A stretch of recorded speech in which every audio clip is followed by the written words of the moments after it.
acknowledge and we appreciate the statements of the two gentlemen and our lady representative on their of their parliamentary inquiries. However, Section 10 of our rules state that we immediately, after hearing the presentation, go to our interpellation, and it starts with the minority, goes to the majority. Therefore, I call on the chair to proceed and call our secretary to present its particular presentation for this committee hearing, and then let's go to the minority to us, followed by the majority. Thank you, Madam Chair. Thank you very much. With that, I recognize Secretary Vince Dizon to proceed with the presentation of the Department of Public Works and Highways. Good morning, the honorable members of the Committee on Appropriations, the honorable members of the House of Representatives. Magandang umaga po to Chair Mika Swansing, Vice Chairs Congressman Romy Momo and Ronald Singson. Magandang umaga po. Maraming salamat po sa pag-imbita sa amin ngayong araw. Unang-una po, hihingi po ako ng paumanhin sa members of the Committee on Appropriations. In lieu of a presentation of the budget, please, if you would allow me to just put into context where the DPWH and its budget is right now in the context of the events that were so clearly enumerated by the Honorable Representative De Lima. Alam niyo po, unprecedented po itong sitwasyon natin ngayon. Unprecedented po siya hindi lang dahil nandito po tayo sa sitwasyon na kailangang rebisahin at repasuhin ang budget ng isang ahensya na napapaloob sa National Expenditure Program habang dinidinig na ng Kamara ang budget. Pero tingin ko po, ayon na rin sa sinabi ng ating Pangulo, nitong paulit-ulit na sinabi ng ating Pangulo nitong nakaraang ilang linggo. Unprecedented po ito dahil sa mga nakita at nadiskubre na malawakang anomalya sa DPWH, lalong-lalo na sa mga flood control projects. Not so long ago, the President was here delivering his SONA, and he so clearly and forcefully told the entire nation that he feels that enough is enough.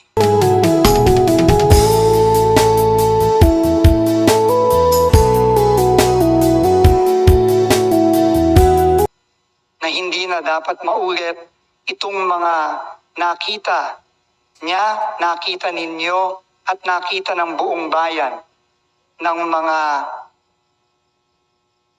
project na dapat para sa benepisyo ng taong bayan na nilustay lamang.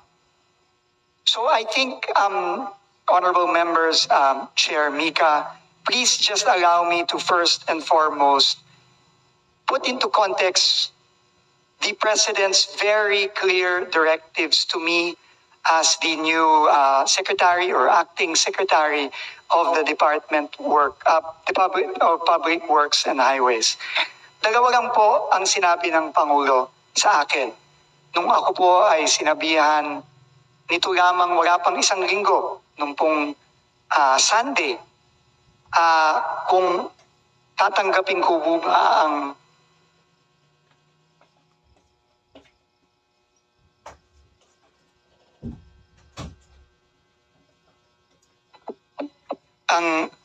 hamon ng pagiging secretary ng Department of Public Works and Highways, lalong-lalo na 6 na buwan pa lang po ako sa aking dating trabaho bilang secretary ng Department of Transportation.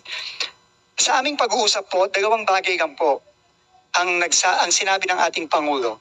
At ito na rin pong 2 bagay na to ang nag-udyok sa akin na tanggapin ang hamon kahit na po napakabigat po ng desisyon na hinarap ko sa paghiling ng Pangulo na ako'y maging DPWH Secretary.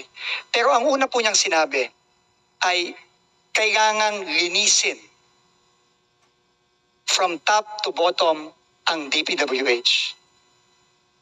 Kailangan pong linisin dahil naniniwala po siya na hindi po mangyayari yung kanyang mga nakitang iba't ibang anomalya, lalong-lalo na sa flood control, kung wala pong konsabahan,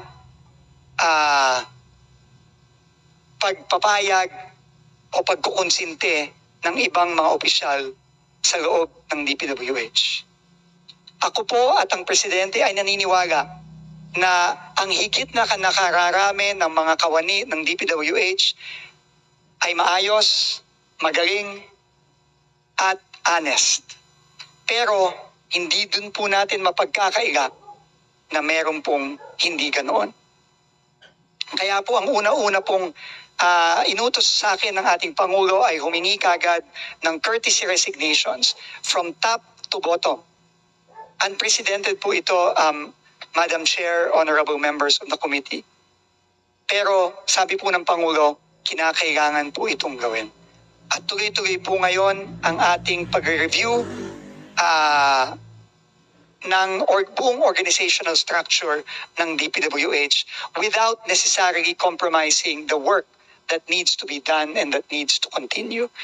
At kahapon lang po, 3 po sa mga kawani ng DPWH ay rinikomenda na po nating ma-dismiss at makasuhan.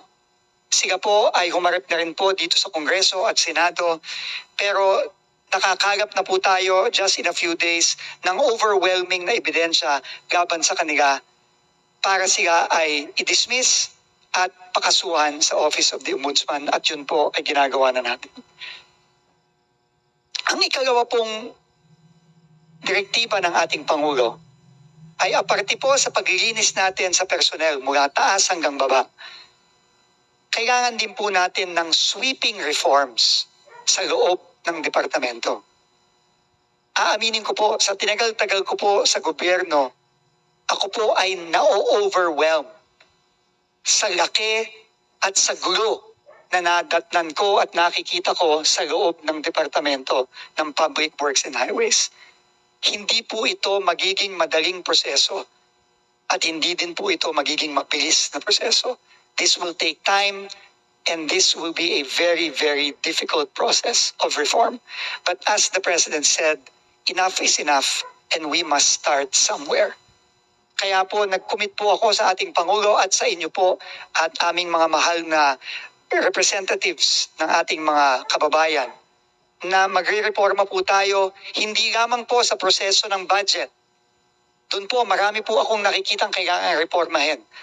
At yun po ay nagpapasalamat po ako sa ating mga miyembro ng Kongreso na matapang po nilang isiniwalat at inilabas ang mga nakita nilang mga problema dito sa 2026 NEP. Yung pong mga proyektong completed na pinopondohan pa rin. Yung pong mga double entry na isang proyekto pero dalawang entry at therefore dalawang budget. Yan po ay kailangan po hindi lamang malaman ng ating mga kababayan pero kailangan po nating ayusin at kailangan po nating tanggalin. Marami din pong kailangan reforma na kailangan gawin sa procurement process ng DPWH. Diyan po nagsisimula ang korupsyon. At makakaasa po kayo sa mga susunod na linggo, sa mga susunod na buwan, gagawin po natin yan. At dahil po para ipakita sa ating mga kababayan at sa inyo po, sa kanilang mga representante na ang Pangulo po ay seryoso, nung ilang araw pong nakalipas, tayo po ay nag-order ng complete pause ng ongoing biddings ng mga proyekto sa DPWH para po mag-install ng mga safeguards para hindi po mauulit ang mga nakita nating pagkakamali at anomalya. Nakitang-kita naman po, hindi lamang ng ating Pangulo, kundi ng ating buong sambayanan. Magkakaroon din po tayo ng sweeping reforms sa project management at project monitoring. Ito pong mga issue sa DUPA, ito pong mga issue sa paano ba nagsisimula ang pagpaplano ng proyekto at paano po ito napupunta sa budget at paano po ito ini-implement. Marami pong nagtatanong, meron po bang master plan para sa flood control ang DPWH? Unfortunately po, mukha po ang sagot po doon ay wala. Kailangan po nating magkaroon nun. Kailangan din po nating magkaroon ng strict monitoring ng project implementation. Nakita ko po mismo sa sarili kong mata ang isang ghost project sa Bulacan kahapon. At nakakainis po na yung pong contractor na nagsabi na completed na ang project last year, na pinayagan at nag-sign off ang DPWH last year po, na fully paid last year. E nandun po, nagmamadaling buhayin ng patay, na sinabi ko kahapon. At i-cover up yung ghost project na yon. Tinanong ko po mismo yung kapitan ng barangay kahapon sa Plaridel, kailan po ba nagsimula ang trabaho dito? Knowing na nakalagay po sa dokumento ng DPWH, completed at fully paid na po noong 2024 ang proyektong ito worth almost 100 million pesos. Sinabi po ng kapitan at ng mga tao doon, Secretary, 3 weeks ago lang po nagsimula ang trabaho dyan. Ito po ay klarong failure sa monitoring at project implementation. Ito po ay klarong failure sa procurement system. Ito po ay klarong failure sa planning. At kailangan po lahat ng ito ay simulan na nating baguhin at reformahin. Ito lang pong dalawang bagay ang kabilin-bilinan ng ating Pangulo. At nangako po ako sa inyo na sisimulan po natin ito. Hindi po madali ito, uulitin ko po, hindi po madali at hindi po mabilis ito. Pero we have to start somewhere. At tungkol naman po sa budget po ng DPWH na naisumiti na sa Committee on Appropriations sa Kongreso under the National Expenditure Program for 2026. Kami po ni Secretary Mina ay susunod po sa utos ng Pangulo na kailangan nating rebisahin at repasuhin at kung kinakailangan baguhin ang budget po na isinumite ng DPWH. Yun po ang hihingiin ko po sa inyong tulong. Tulungan niyo po kami.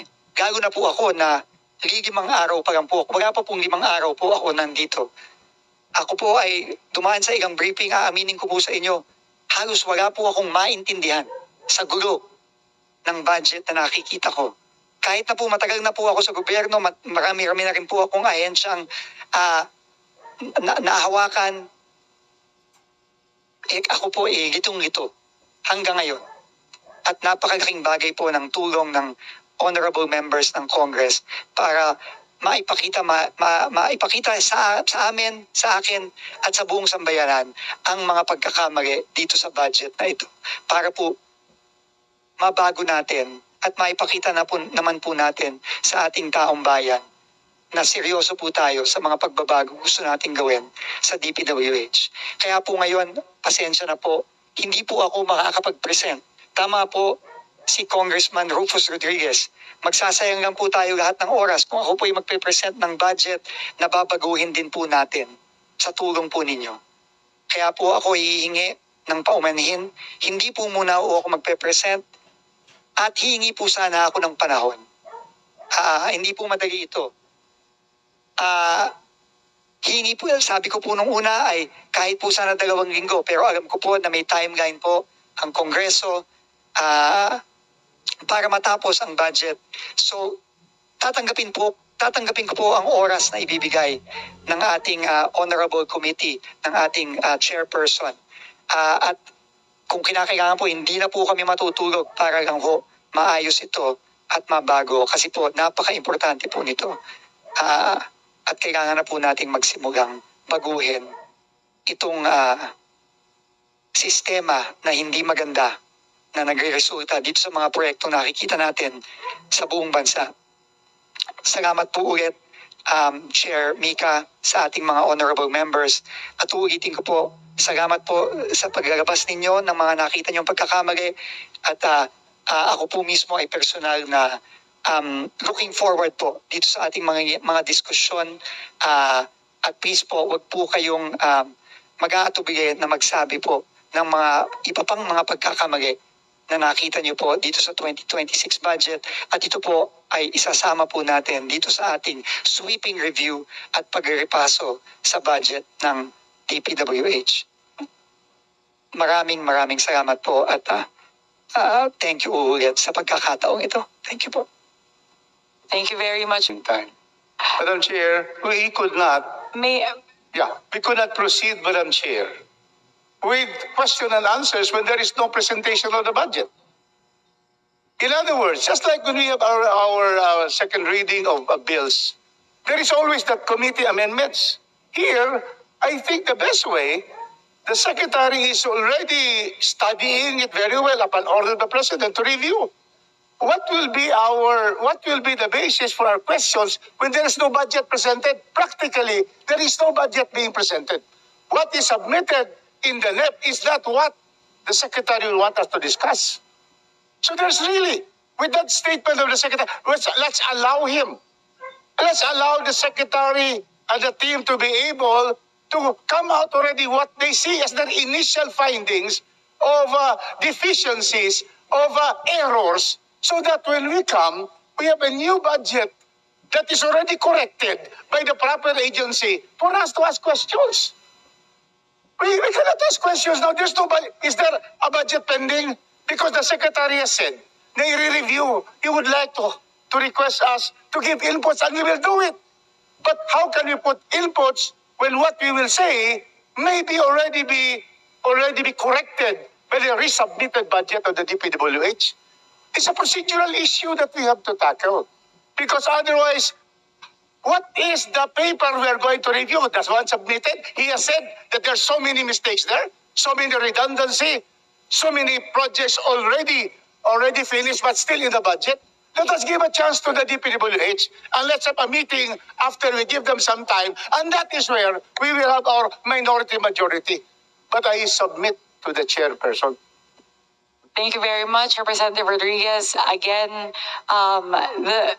the position of the committee is that members have all been provided with a copy of the 2026 National Expenditure Program and subsequently the General Appropriations Bill of the Committee on Appropriations, and that those two documents as well as the PESF would be enough as a basis that the members can leverage to field their questions to the DPWH. I am also in agreement with Secretary Vince Dizon that it may be a little bit academically moot to look at to present a budget that would anyways be totally overhauled. Not revised, maybe an understatement. That would be totally overhauled. So with that, I move to recognize the first interpellator from the part of the minority, Senior Deputy Minority Leader Edgar Erice. You have the floor, sir. Thank you, Madam Chair. My apologies po. With the leave of SDML Erice. Oh, okay. With the permission of SDML Erice, we would like to first recognize the Minority Leader, Marcelino Lebanon. You have the floor, sir. Maraming salamat po, Madam Chair. Ang ating pong mahal na sekretary hindi nag-present ng budget dito at parang apologetic na siya sa ginawang budget ng DPWH. Pero kami po ay natasan magtanong, kaya ito pa rin ang itatanong namin. Po ba? So, sa aking tingin po, ang buong budget natin ay 6.793 trillion na pinasa sa atin ng DBCC, ng ating Executive Department. At sa 6.7 trillion na ito, 880.01 billion ang pondo ng DPWH. Tama po ba? Tama po, Minority Leader, tama po. At sa 880.01 billion, ang nababasa po namin na flood control projects ay umaabot ng 250.8 billion. Tama po ba? Tama po. Representing 32.3% of your budget. Ito po yun. 32.3% of your budget nasa flood control. Alam niyo, masaya po kami na inilabas ito ng ating Pangulo kasi kahit kami, hindi namin ito alam na ganito kalaki ang ating flood control projects, 32.3%. At unfortunately, ito yung pinaglalaanan ng malaking pondo ng ating bansa pero hindi natatapos ang ating baha. Nandyan pa rin ang ating baha. Aware po ba kayo sa top 20 flood-prone provinces sa ating bansa? Based sa ating geohazard mapping and assessment? Tama po ba? Alam nyo, may kasabihan ni Edward A. Murphy Jr., American Aerospace Space Engineer sa California, ang sinabi, anything that can go wrong will go wrong. Dito na po tayo nagsisimula magkamali. Dahil yung mga binabahang probinsya ay hindi natin tinatamaan. Anong binabahang probinsya natin? Number 1, Maguindanao, 158 hectares. Number 2, Cagayan, 135.6 hectares. Number 3, Pangasinan. Number 4, Isabela. Number 5, Nueva Ecija. Number 6, Palawan. Number 7, Pampanga. Number 8, Agusan del Sur. Number 9, Zamboanga del Sur. Number 10, Iloilo. Number 11, North Cotabato. Number 12, Leyte. Number 13, Bulacan. Number 14, Northern Samar. Number 15, Tarlac. Number 16, Capiz. Zambales, Davao del Norte, Camarines Sur, and Western Samar. Ito po, yung ating top 20 flood control provinces na talagang binabaha. Pero sa pinaglalaanan po natin ng pondo ng DPWH, kayo po ang nag-identify dito. Nasa NEP po natin at nasa isumbong sa Pangulo po ito. 12 sa mga probinsya, wala po dito sa top 20 provinces. Ano bang basis ninyo sa identification? Kaya, mahal na sekretary, kailangan itong pag-aralan dahil mananalo lang po tayo dito pang maganda ang ating planning. Alam nyo, 2019, Secretary, napapansin ko sa aking probinsya sa Eastern Samar. Sa bayan ko, San Rafael na barangay, Taft, Eastern Samar, may nagsulputan mga proyekto. Una, yung mga rock netting. 3 billion, hindi namin maintindihan. Eastern Samar. Hindi naman naglalandslide, hard rock. Pero 3 billion ang inilagay. At may mga flood control projects po kami na nakikita namin. Ngayon pa lang nagsulputan, isa sa Hernani, barangay ng Hernani ng Suong, at saka isa sa barangay ng Llorente. Ngayon pa lang sinimulan, 2024 budget. At ang nakikita namin ay malaki ang accomplishment na inire-report at actually nag-mobilize pa lang. In preparation, pag malaki ang accomplishment, pag wala nang nakakatingin, tingnan nyo po, baka ito na yung magiging ghost projects, kukubrahin na yung 100%. Malaki ang problema namin sa aming mga seawall, Secretary. Maraming tinatamaan ng super typhoon. Yung mga Pacific towns, hindi namin maintindihan, hindi na-prioritize yung seawall. Pero nasa river controls pa natin. Kailangan i-rationalize natin ang paggamit ng ating pondo. At kailangan managot ang dapat managot po dito sa paglustay ng kaban ng bayan. Maraming salamat po.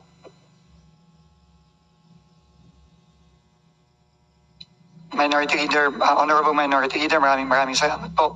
Agree po ako sa lahat ng sinabi ninyo.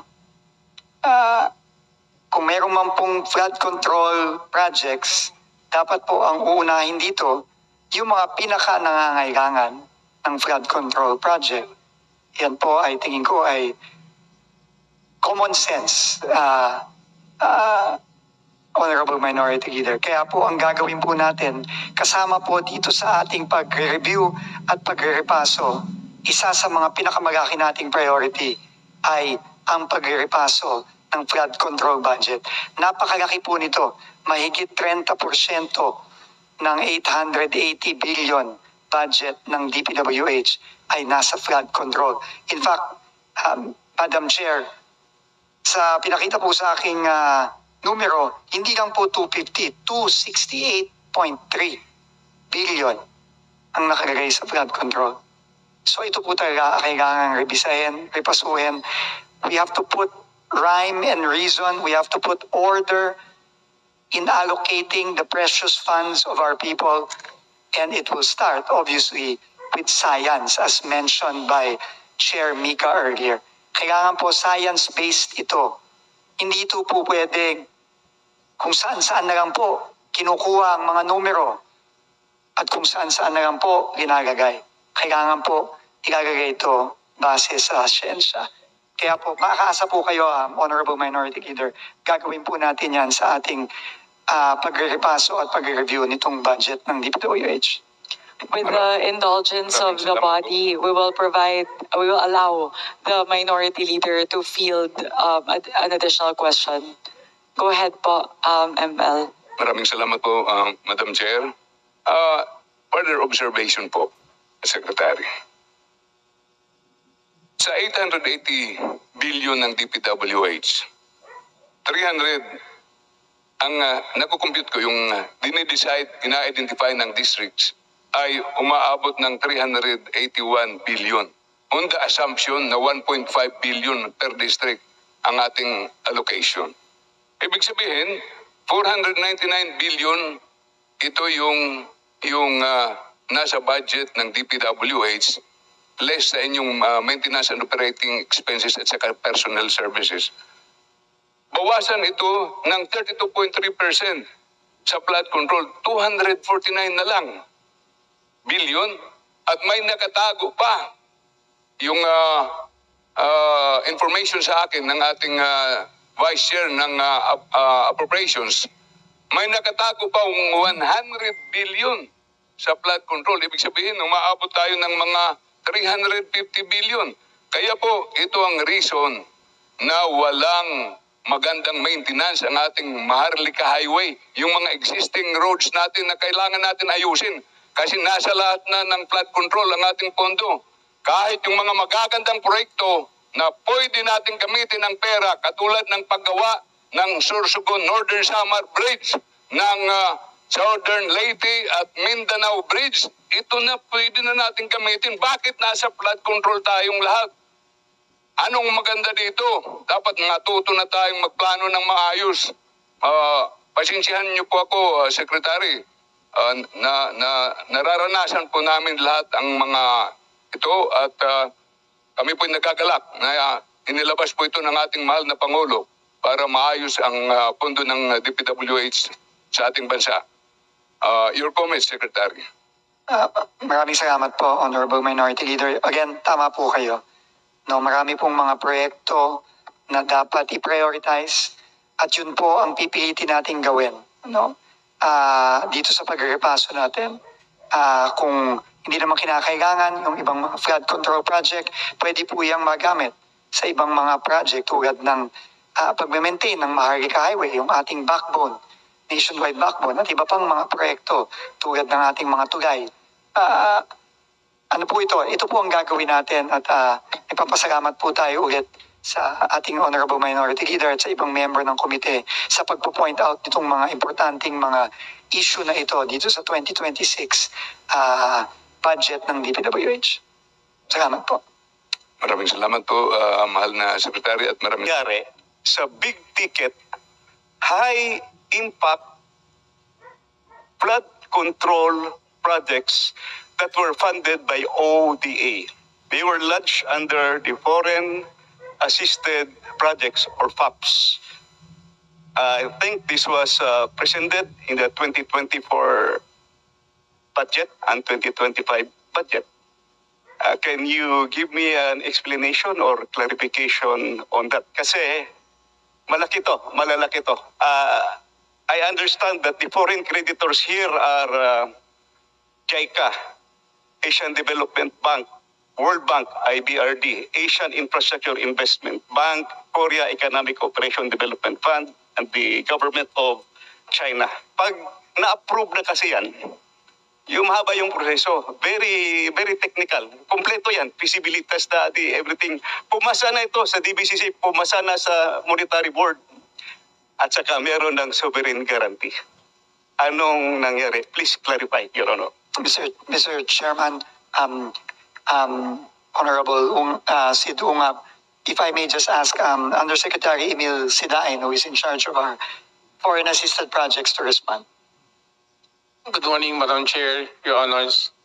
Relative to the ODA or foreign funded projects, which are actually the high impact projects, this has been actually implemented, Madam Chair, Your Honors, in most of our yearly implementations since the past administrations until now. But it goes through the process of approval from the NEDA, previously with NEDA, passing through the ICC Technical Board, then once it goes up to ICC Cabinet Committee, all the way to the NEDA Board. And until now, Mr. Chair, all these flagship projects goes to the proper vetting of all the line agencies for review. With regards to flood control, most of these projects, especially the big ticket projects, goes also to the detailed master plan and feasibility studies before this can be submitted to the NEDA or the DepDep for proper review.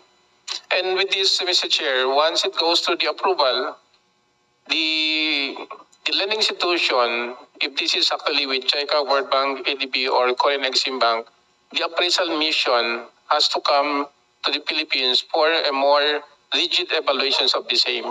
So, napakasinsinan po ang review, but isang importante po dito that we have to recognize, the NEDA ICC has to evaluate the projects on a threshold that all projects that should be funded through foreign should go a threshold passing the 10% economic internal rate of return. Meaning if the IR is low, there could be no ROI or impact to the government and to the public. So isa po yun din na tinitignan po ng ating mahal na Pangulo once it reached the EDC, the Executive Development Council, all these projects can really give a high boost to the economic development of the country. Now, Mr. Chair, with regards to the funding, we got actually funds as early as 2022, 23, a very minimal budget compared to the NEP that was actually foreseen for release. Mababa po siya doon sa expected. And what is more worse, last year, 2024, we received a zero budget from the GAA. May dumating naman po ito, pero these are actually more on the unprogrammed budget. So meaning, wala po siya sa priority as to budgeting, and the unprogrammed normally comes out on the third and fourth quarter. So the effect for the insufficiency of funds or the lack of funds from the program line items of these flagship projects can eventually result into a slowdown of implementation, the suspension or delay also on the procurement kasi wala po katayong CAF or the certificate of ability of funds, so you cannot proceed with the bidding. And more worse, it can also generate a commitment fee because all loans are given a prescribed timeline, and this timeline, inclusive of the funding and as well as the component by project implementation, should be properly approved and implemented by the line agency, which is DPWS. So kung bitin po yung pondo, we always drag it to a more delay, more timelines that are necessary to complete the whole projects. Yung po ang problema namin. That's why in the next year budget, we would like to get the most exact NEP as actually been proposed in the DPWH for 2026 po. Thank you po. Thank you, Madam Chair. Madam Chair, I would like to simplify what really happened. The transformation of those ODA funded projects in 2024 and 2025. I have here the 4 books of the budget books. Ang tawag ko nito noong araw, ang 4 na libro ng APRO. Sa 2024 National Expenditure Program, pumasok yung ODA. 21.6 billion. Nandito, ginagyan ko ng tag. 11 projects.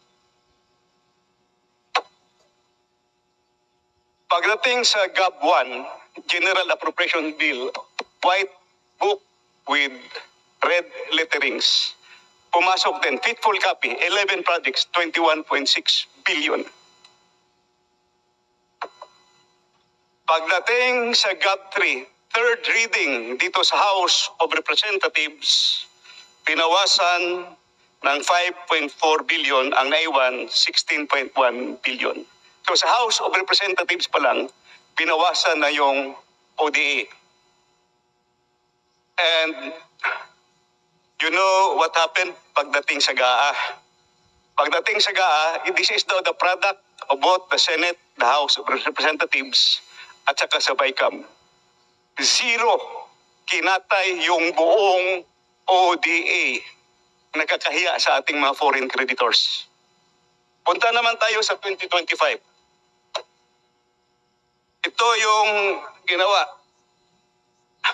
As is, yung proposal, National Expenditure Program, 11 projects, foreign funded, 11 total of 27.5 billion nandito. Nilagyan ko ng marker.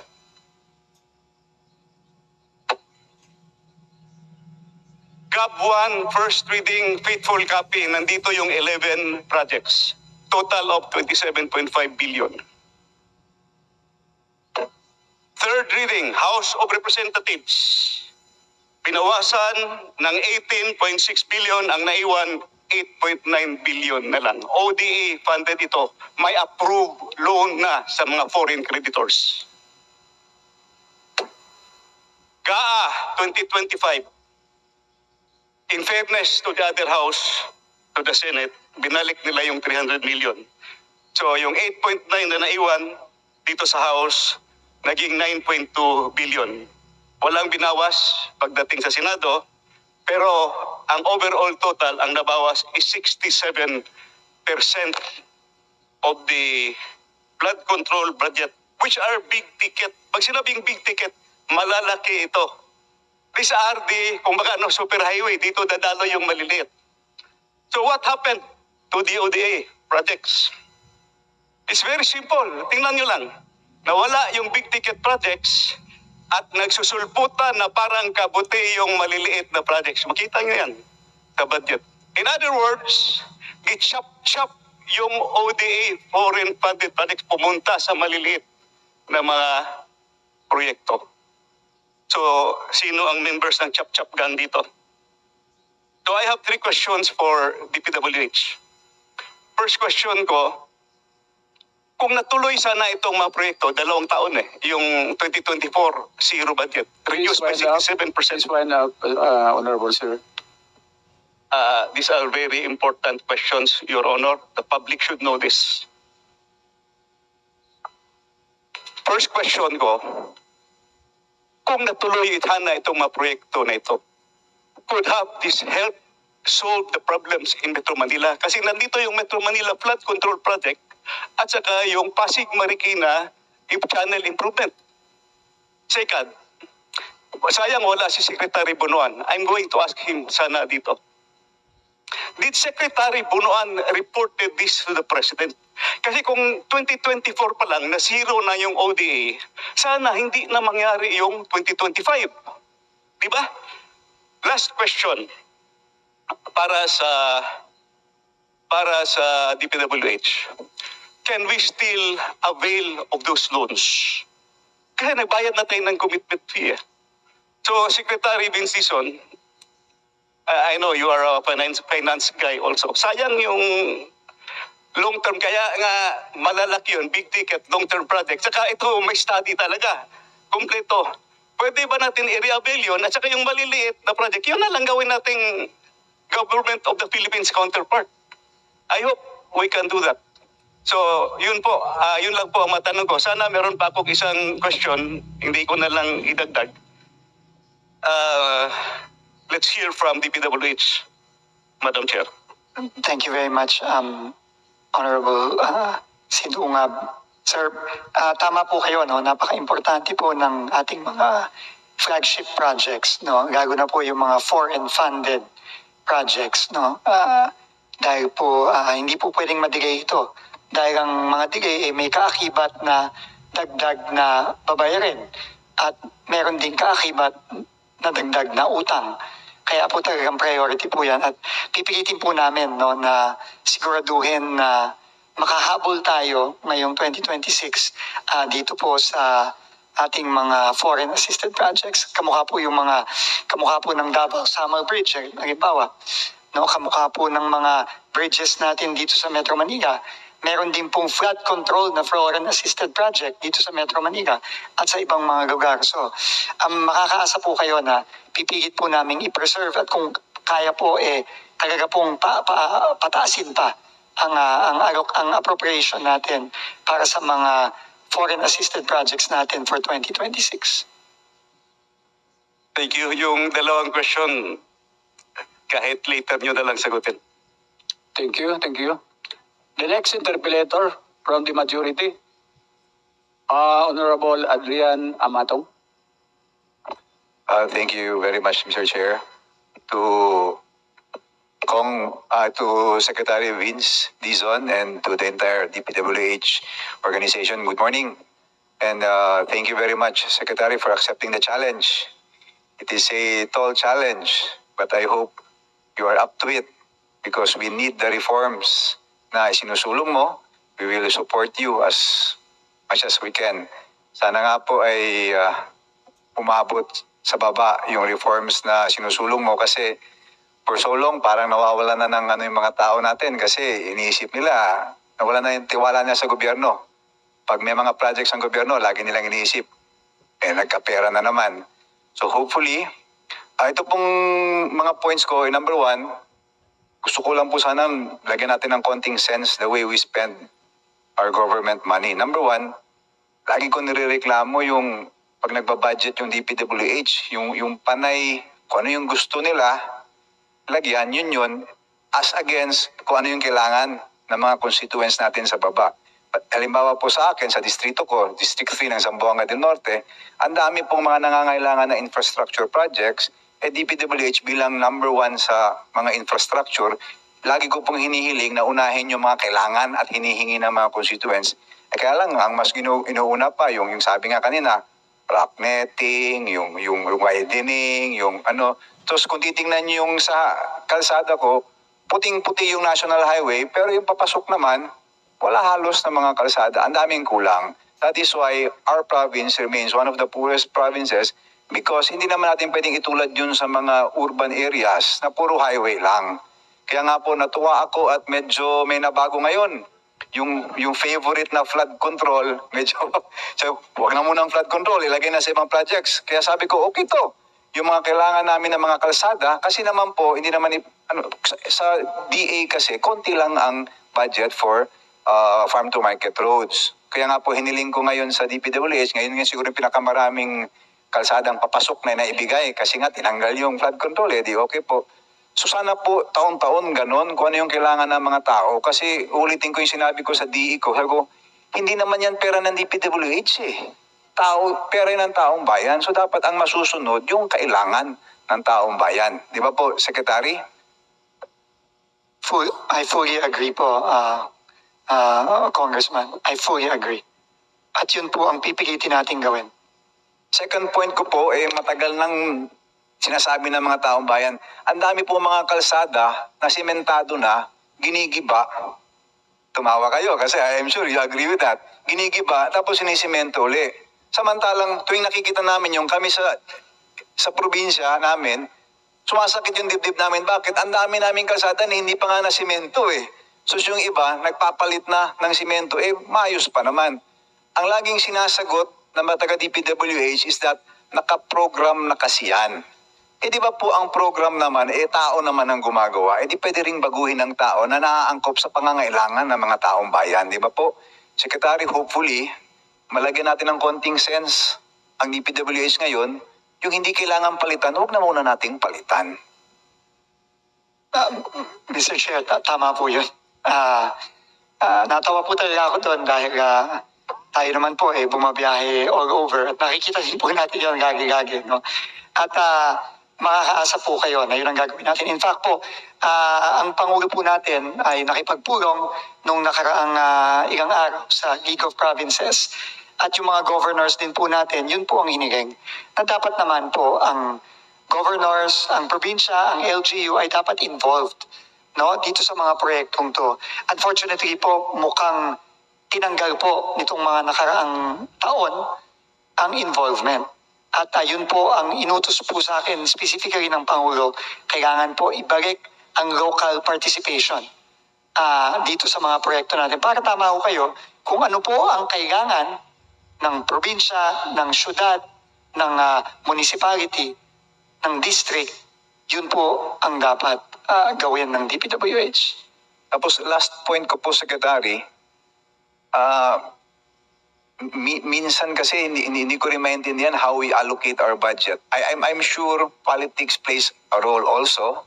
But sana po, total, nabigyan naman kayo ng malaking authority ng ating presidente at mataas ang kanyang tiwala sa inyo. Sana kahit paano ma-manage natin kasi hindi ko maintindihan minsan ang nangangailangan ng mga probinsya at mga distrito nahuhuli pa doon sa budget allocation.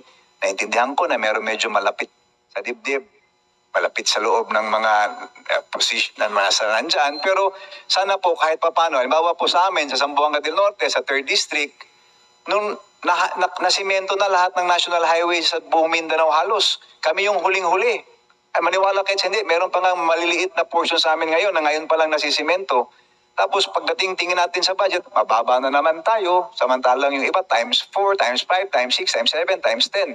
So while I understand there is politics involved, but baka naman pwedeng bawas-bawasan yung politics at total malaki naman ang tiwala sa inyo at medyo prasuhin natin na maging fair naman tayo. Total, hindi naman to pera ng congressman, pera naman to ng taong bayan, so dapat nakikinabang ang taong bayan.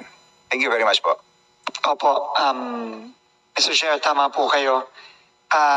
In fact, natawa din po ako doon dahil nung tinanong ko din po yung tanong ninyo, hindi ko din po naiintindihan yung formula ng pag-allocate. Pero makakaasa po kayo na gagawan po natin ng paraan. Hindi po ito magiging perfecto, pero dapat naman po maging mas equitable para dun sa ating mga distrito, probinsya na mas nangangailangan. So, pipilitin po natin na i-minimize po ang subjectivity, ang discretion, para naman po masigurado natin na kung sino mga nangangailangan, yun po ang makakakuha ng budget. Salamat po. Maraming salamat po, Secretary. I wish you well on behalf of my constituents. We hope you succeed because if you succeed, magbe-benefit po yung mga taong bayan. Maraming salamat po. Good morning. Thank you, thank you. Next is from the minority, Senior Deputy Minority Leader Igay Eresi. Thank you, Madam Chair. Good morning sa DPWH family at sa ating bagong Secretary, Secretary Vince Dizon. I think there's no better choice than Secretary Vince Dizon. Sa pagkakakilala ko ay mabilis at maliwanag ang kaisipan. Parang napapanood kong cartoon character noon, parang si Speedy Gonzales, kahit saan, he is everywhere. Kaya congratulations and good luck. Yung line of questioning ko ay para makatulong po sa inyo. Una, nasaan na po si Yusek Robert Bernardo? Sa pagkakaalam ko po, nung lumabas itong issue na ito ay siya po yung supervising Yusek for many areas questionable like Mindoro and Bulacan. Ako po'y sinabihan ngayon na wala na po si Yusek Robert Bernardo sa organisasyon. Siya po'y umalis noong August 15. So, hindi na po siya kasama sa organisasyon ng DPWH. umalis po siya by way of resignation. Retirement po ang pagkakasabi sa akin. Retirement po ang pagkakasabi sa akin. Retired. Retirement. Yun po ang information na sinabi sa akin. Siya daw po ay nag-avail ng early retirement. Yun po ang information natin ngayon, Mr. Chairman. Sa internal investigation po ba ng DPW, hindi na po matutuloy yung internal investigation? Ito po ay pinahinto na po natin pagkatapos pong nag-anunsyo ang ating Pangulo ng pagtatayo ng isang independent commission. So, at tingin ko po mas maganda po yun na iba ang mag-iimbestiga sa DPWH at hindi niya iimbestigahan ng kanyang sarili. So, yun po ang wala na po yung internal investigation task force na yun. Salamat po. Ano naman po sa gagawin yung overhaul, review ng budget? Ano po yung magiging parameters? Kasi po nakikita ko, lalo na kung may public participation, community participation, stakeholders participation, napakatagal na panahon ito. Kung bababa ka mismo dun sa engineering district level, paano po natin malalaman kung yung mga nailagay na mga items doon? For example, in my district, nung ni-review ko, yung nakalagay sa NEP, merong mga street lights sa EDSA. Sabi ko, magiging ghost project lang to. Pipinturahan lang yung mga nakahambalang na street lights sa EDSA. Sisingilin na ito. So, paano po hihimayin ng yung mga ganitong detalye? Considering that we have a very limited time para po maaprobahan yung ating National Expenditures Program. Tingin ko po, kung dahil nga po limitado ang ating oras, kailangan po talaga magsisimula tayo dun sa unang-una, yung mga proyekto na na-point out at na-point out ng mga members of Congress na either completed, na pinondohan pa rin, yung mga double counting at ibang pang mga mali sa budget. Kailangan po yun ay immediately tanggalin. Ikalawa po, kailangan po talaga nating repasuhin ng mabuti yung 268.3 billion na flood control budget. Yan po ay kailangan po talaga nating, tingin ko, ay kailangan po talaga nating bawasan without compromising yung mga area po na nangangailangan naman po talaga. Kasi po, tingin ko, dito sa nakikita natin ngayon, na mga inimplement na flood control nung mga nakaraang taon, marami pong kailangang ayusin at linisin. At tingin ko po, hindi dapat magdagdag pa dyan kung hindi naman kinakailangan. So tingin ko po, malaki pong pagbaba ang dapat na mangyari dito sa flood control budget na ito. At titignan po din natin sa katulong ng ating mga opisyales at yung pong team na papasok, kailangan po nating kilatisin. Although, tama po kayo, Mr. Chairman, na wala tayong oras na talagang 20,000 po, I was informed, 20,000 po ang proyekto ng DPWH nationwide. 20,000. Tingin ko po, wala po tayong panahon na pusisiin at isa-isahin yon. Pero, tingin ko naman po, magagaman natin kung ano yung mga hindi kailangan, kung ano yung mga duplication, kung ano yung mga completed na pinondoon pa ulit. At kagaya ng sinabi niyo po, yung obvious na mapupunta lang kung saan-saan ang pondo ng mga kababayan natin. Yun po ang pipilitin natin gawin given the limited timeline na ibibigay po sa atin ng ating komite. Subalit, nakikita po natin na talaga naman, nung mga